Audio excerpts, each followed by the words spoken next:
Hey people, I'm Tika. And I'm Tim, guys. Welcome to Two Sides to One Coin. Tonight's discussion. We are talking about our transgender brother and sisters. Yes. And all the controversy that is surrounding our transgender people. And we are also talking about whether or not it is a good idea, in our opinion, if parents should allow their babies, their little ones, to go through a, what do you call Gender reassignment surgery. There we go. So, what's your thoughts? Because this is deep. It is. It really is. It hits me differently because I'm not transgender at all. But it is very hard for me to see when it comes to the athletics of it all. When I see transgender men and women winning awards, that biological men and women, you can't physically wrestle a transgender man when clearly he's bigger, he's stronger. He was born a male. Even with the hormones and the gender reassignment, it's still a disadvantage. So for me, it is a big taboo when it comes to those things. But on the everything else in life, live your own life. Love is love. If you don't feel like you were born who you were meant to be, then by all means, if you're over 18, I'm for it. I would have to agree. I think that I am all for somebody doing what makes them happy, especially when that happiness does not harm another individual. You know, Okay. I'm all for that. I think most of the controversy comes into play, like with you, what you said, with the sports and awards, things like feminine packaging. I think kind of like children, I think children should kind of like stray away from it a little bit, especially when they're older enough to make their own decision. So I think that's kind of where all the great clouds come. You know, I have no problem if a guy wants, you know, a biological male wants to be a woman. If that's what's gonna make you happy, hey, do what makes you happy, and vice versa. I have no problem with a woman wanting to become a guy. If that's what makes you happy, hey, go for it. But it becomes really, really weird when, you know, the things start going a little haywire for the rest of the population. So then my question to you then, sis, is how was it when they were trying to take the labels off the feminine products, the female symbol off how did that hit home for you being a biological cisgendered heterosexual woman? Ooh, that's a lot of adjectives. Jesus Christ. God damn. Like, you being born a woman. Go ahead. Stupid. I did, to be honest. I thought that was a stupid thing because my thing is my husband go and buy me pads and tampons all the time and he don't have a goddamn problem with it and he a whole man. Oh man. So, I mean, if he can stand in line with his coins and put some tampons and pads on the goddamn aisle so somebody can ring them bitches up and he can go about his way. Yeah. You should be able to do the same thing. And I think that was a bit much. Yeah, I think that it's a personal choice when you go into a doctor's office and say, hey, I feel like I was born into the wrong body and I want to have this body instead. Then you just made a personal choice for yourself. Facts.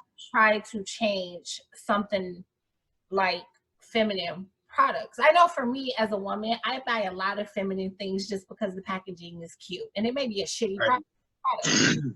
I might get home and be like, oh, this is some bullshit. But this box was really some bullshit. You know, this box is so cute though. Like, I buy a lot of stuff just because of how the products look. And I think for such a long time, as far as women products is concerned, our menstrual cycles and our periods was such this ill, nasty, and you know, we were ashamed to have it. And oh my God, I don't ever want to make a mistake and there's blood on me and all of this stuff, right? So then you know, it started to be more empowering commercials about your period and you could be sporty, got you, and you know, your period is a way of life and it's beautiful. Be a woman and embrace it. You know what I'm saying? Right, And right. I have these, you know, born women who don't feel like women, but feel like men and can't and hasn't gone through the entire process. So you still have these woman parts and you're going through womanly things.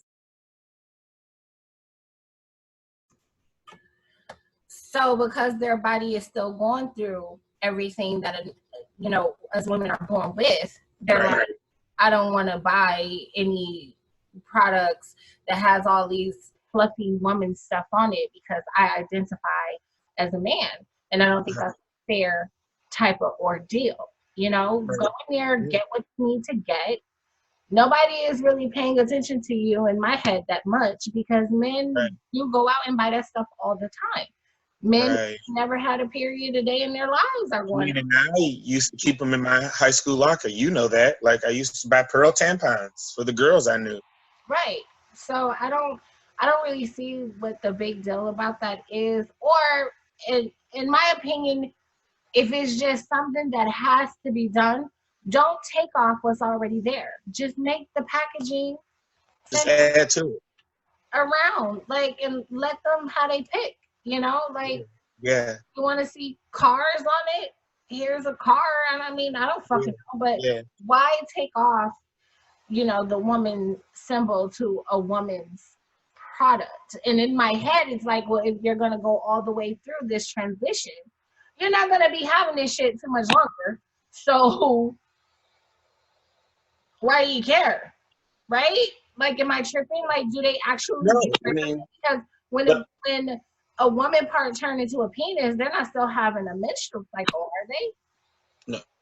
So the three things that I've learned just from reading up on it, that if a man transitions into a woman, he can never have a female orgasm, which I think that would probably be the best part of being a woman, bear children, or have a menstrual cycle, unless science has changed in the last 2 hours. That's what I know to be true for the man becoming a woman. And for the woman becoming a man, I do believe she becoming he can now ejaculate. I don't know, but I do think you as a woman have a valid point. Like, they're not changing the symbols on razors for men. I'm just saying, it's a lot that's changing for you ladies that isn't really changing for us. And to be quite honest with that, though, when you talked about razors, I prefer a man's razor over a woman's razor. But I am not complaining about it. I just feel like y'all razors cut better. Like, I get a cleaner. You ready for this? Like, I used to use Venus because I used to love the gel around it because it didn't irritate my face. So as a man, I used to use female razors because I thought they were better shades. So the fact that both of us are sitting here saying we use the opposite sex's personal clean devices and didn't trip about it, and I think it's not about it tripping. I guess the word I hear a lot with the transgender community is inclusion, but I also feel like there's a thin line between inclusion and appropriation, because for me, and this is as a man, and you know I don't watch sports, sis. Why the fuck is transgender women winning Woman of the Year? And for me, it's a slap in the face to women. And I only seen that because 3 years in a row, a transgender woman won Woman of the Year. And I went, there's millions, billions of women on the planet. You couldn't pick none of them? Wow. For me, that's a kind of like, and this is no disrespect, in my opinion, we have Olympics, we have the Special Olympics. Why don't we have the Transgender Olympics? Because it's not about separation, it's about inclusion. And that would be including in the norm, because you don't see Usain Bolt racing special needs. You know what I mean? Right. But that's just like me feeling like, oh, well, you know, let's just say I have really nothing wrong with me but like an extra finger.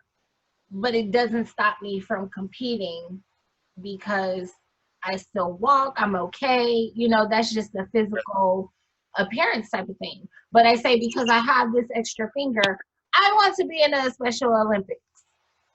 You get what I'm saying? Then I go and I kill everybody in every aspect in the Special Olympics. And it's like, well, that's not fair, you know?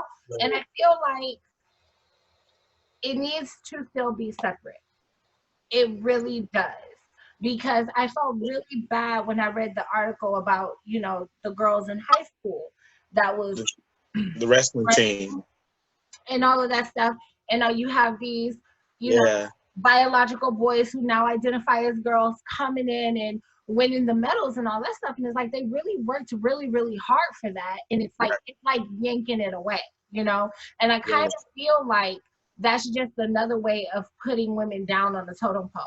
Because you ain't got to tell me that. You know, I agree with you but behind the cameras, me and you have spoke a lot about that because that's why this was our fucking topic today, because we both not even fed up just the inclusion of a lot of things, and I'm not saying could come before this, but if we're going to have a regular Olympics, a Special Olympics, we could have a transgendered athletic department.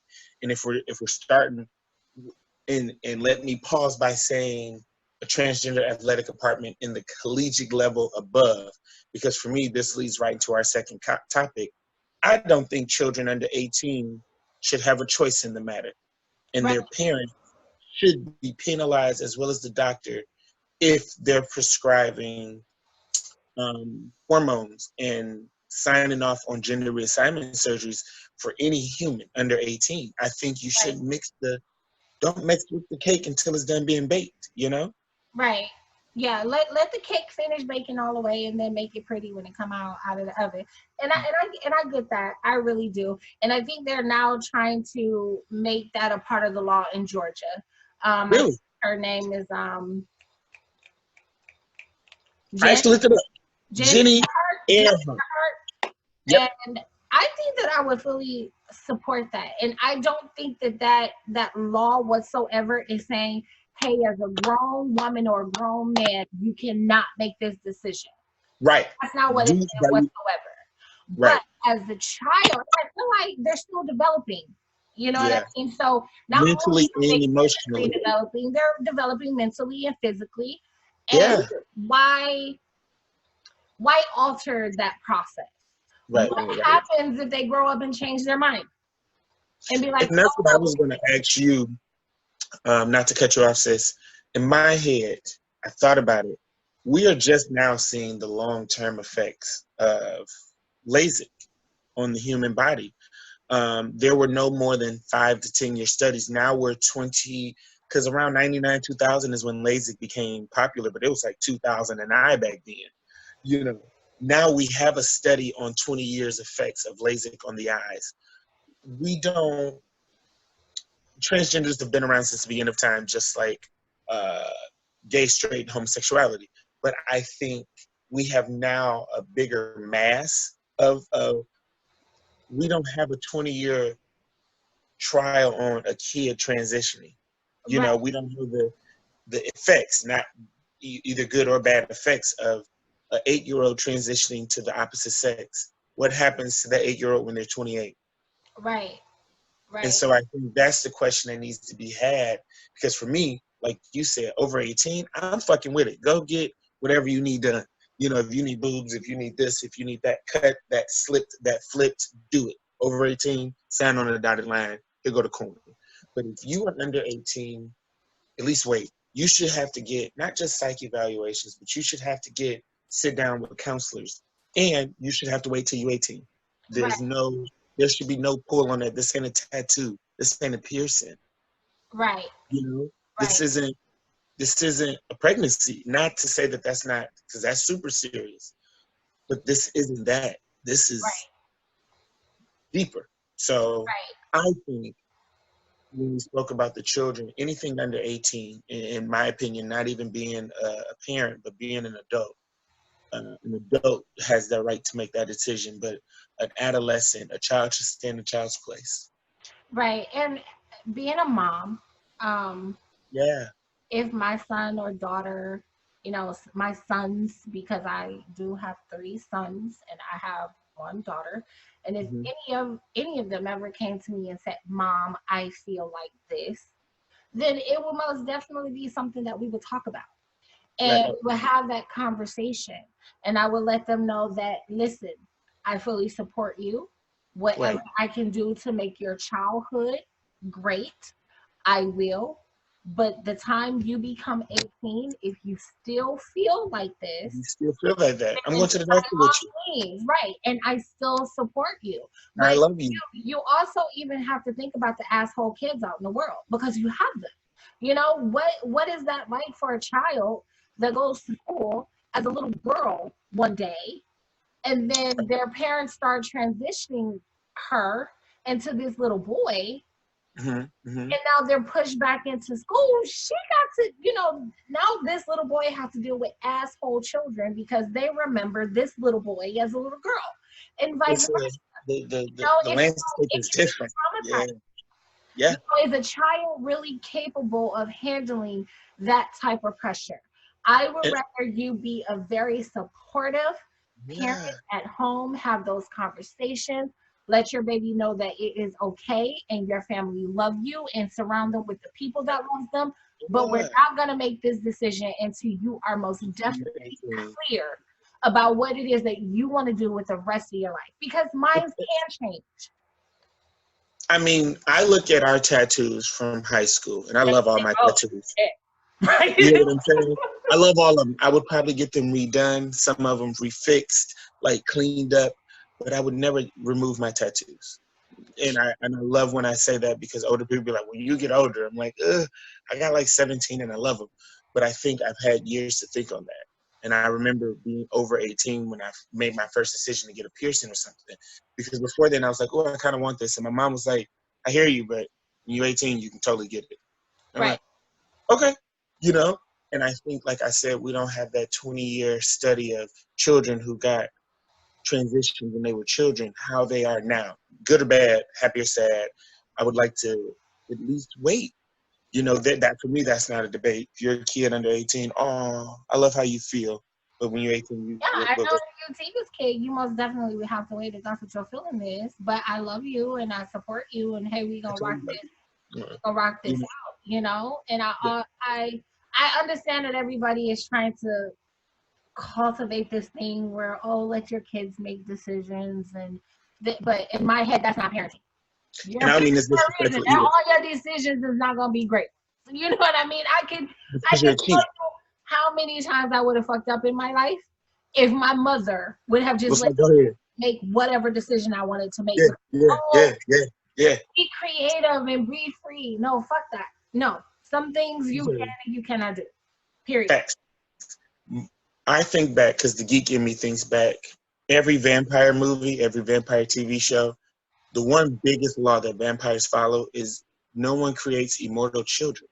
And I always thought that was weird until I saw one of my favorite movies, Interview with a Vampire, and they spoke about a village was annihilated by children vampires because an adult has impulse control. I want blood, but I'm not about to kill 50 people to get it. A Right. child, imagine a child vampire and you tell them no. Right. It is, for me, that's what I think of when the concept comes. It's like, you're a kid. You really don't have the mental capability. And even though these children are growing up quicker because of society and television and the world we live in right now, they do have a better grasp of things than we did. But like I always say, no shade, this new generation doesn't have the moral compass or the discipline behind the knowledge they have. You Right. just have a lot of information. It's not knowledge because you don't know how to process it. Right. Right. You definitely know what sexy is, but you have no inwardly feel. And I can't speak for every child, but at 8, I really didn't know what I wanted besides cartoons and video games. Right. But then think about how many times you changed your life about, your mind about your life at 8. Hell, at one point in time, I wanted to be a firefighter, and then I wanted to be a doctor, and then I wanted to be a I wanted to lawyer. be a cop. I wanted to be a vet. I wanted to be a Power Ranger at one I wanted to point. be a knight.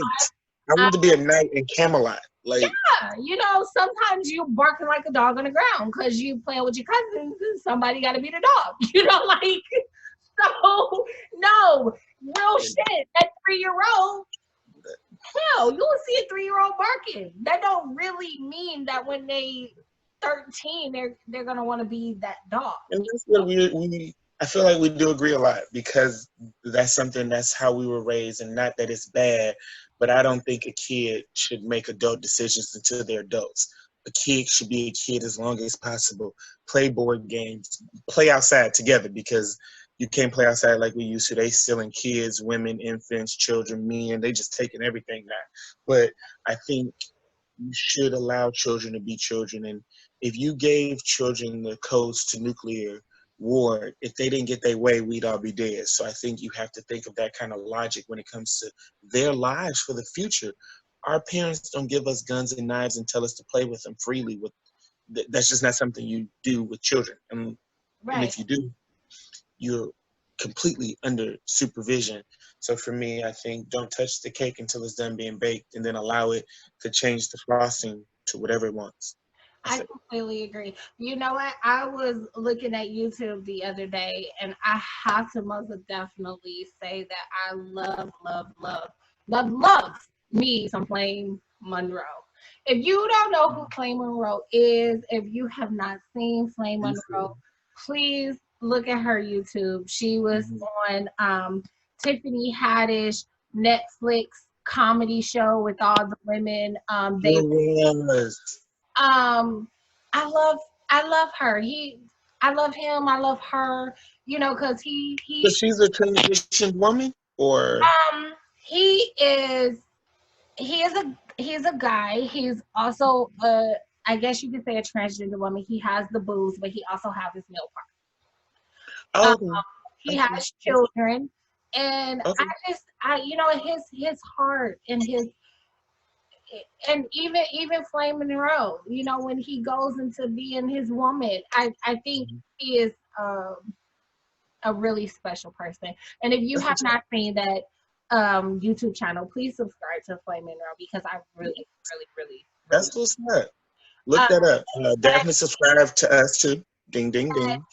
As a transgender, because you know, he she we, that's his and her pronoun, he she we.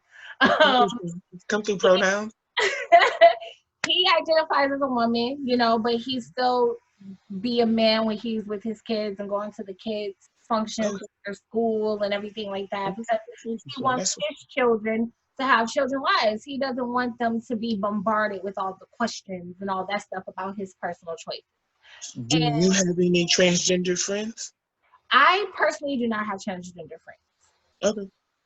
But I think Flame Monroe most definitely hit it on the head when he said, or she said, transgender women need to respect biological women better. Yes, I would give that a whole fact. Yeah. And like Flame Monroe said, you know, we didn't learn how to be women from no man. We learned how to be women from our grandmothers and our aunts and our sisters and our cousins. You know, so have respect for biological women. And I just want to say thank you to Flame Monroe, because I think that the biological women get shunned, or we support the community when we tell our true feelings about how we feel about certain things when it comes to transgender women. So I think Flame Monroe, you are awesome, baby. Keep doing what you're doing. Tika from two sides to one coin loves you. If you see this, love you, love you. Everybody check out Flame Monroe. Oh, and if you haven't seen her on Tiffany Haddish comedy stand-up, look at her. Cause you better plug Netflix and Tiffany and Flame. I love Tiffany Haddish. I love her. Yeah. I love it. I have, just to end the conversation for real, I have one transgender friend that I met when I lived in Las Vegas. And she is fully transitioned now, and I totally appreciate her story. Because I sat down and asked, I'm like, what's that? Tell me about it. And it was intriguing, because I won't give details, but I was very much not taken back, but knowledge is power. I'm like, oh, okay. Because you can't really walk a mile in no one's shoes. I can never know what it's like to be white or to be transgender. You know what I mean? But to hear her story, I was like, oh, well, you can't really argue with that. And which is why I feel like if you're over 18, get it. Do it if that's what you want to do. Right. But I think if you're under 18, that is something that can never happen, should never happen, because a child should not have, not that they shouldn't have agency over their bodies, but they should not have that kind of agency over their lives at that age. Right. Agreed. And I do want to say this to all the transgender out there. I think that people, You're so brave. yeah, you most definitely are brave, and there are people out there that most definitely support you. Yes, right here. We support you and we love you. I just say that I want to keep the conversation going. You know, I want to know more. Definitely keep it going. But I do want to say that although you are changing to the sex or the gender that you want to be, I want you to embrace that. And realize that you wasn't born that way, but you have it. So embrace it and love it and be okay with that. Your experience is going to be completely different experience than a born man or a born woman when you be okay with who you are, love yourself, and other people will love you. What she said. She is my other coin, of the other side of my coin. So what Tika said, I'm here for all of it. Thank you guys so much for watching. We want you guys to like and subscribe and keep it going. We want to know. We don't know everything, so talk to us, comment, tell us, talk to us, give us feedback. I am all ears. We're both here. We're listening. We want to know what you guys think. I think conversations aren't always bad. None of them should be, but when it's a difficult fucking conversation, sit down and be like, hey, let's talk about this. Heck yeah, let's talk about it. Everything deserves a conversation. Everything. Yeah. So we have to plug a business. We do. And I'm so excited about this business because it's all about my bestie. Get it, bestie. Tell them what's good. Guys, I am the owner and operator of Hands to Heel Tie. That's hands, the number 2, heel, and then TY. The TY is the you, the truest you inside. I do massage therapy. I'm a holistic guru. I'm a Reiki master. I'm a professional dance teacher. I do private parties, boxing classes. I do distant Reiki. I do video chats for healing. If you need anything, you can check me out on Facebook, Instagram, at hands2heelty, or my website, hands2heeltie.com. Come check me out, guys. I got the magic. It is me. Anything you may need, I'm here for you. I love you guys. Meditation, magic. I'm here. I got it. And for all you people that's not going to remember everything he said, we will make sure we put that in the description box when we upload this video. So subscribe, get at us, leave your comment. We don't block anything. So if you talking shit, please talk shit. We do. We both from Detroit. We love shit talking. So come for it. I'm here for it. Fuck it. I love you guys. Right. Love you guys. And we out until next time.